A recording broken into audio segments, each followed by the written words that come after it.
जन्माष्टम्याः शुभावसरे मया अर्जुनपाण्डेयेन कृष्णाष्टकं लिखितं भक्त्या तद्गीयते शृण्वन्तु भवन्तः। यशोदानन्दनं देवं नन्दनन्दनसुन्दरं गोविन्दं गोकुलाह्लादं कृष्णं वन्दे जगद्गुरुं वसुदेवात्मजं देवं देवकीनन्दनं हरिं ग्वालवालैः सदा वन्द्यं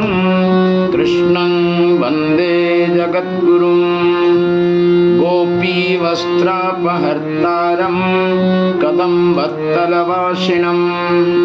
मुरलीवादकं देवं कृष्णं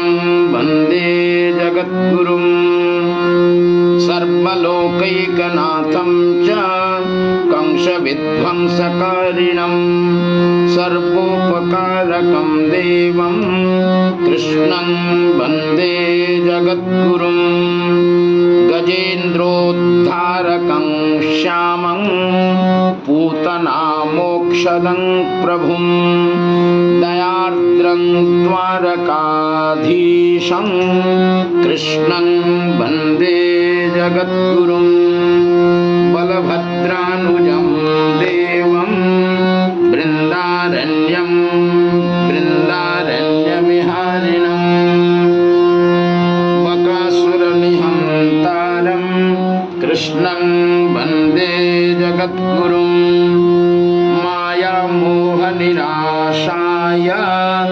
वैष्णवहृदि संस्थितं माधवं मानदातारं कृष्णं वन्दे जगद्गुरुं यमुनाजलमध्यस्थं रासमध्ये स्थितं तथा गोपीनां सुखकर्तारं कृष्णं वन्दे जगद्गुरुं श्रीकृष्णस्याष्टकं पुण्यं रचितं भक्तिभावतः श्रीविद्याधरपुत्रेण अर्जुनदेवशर्मणा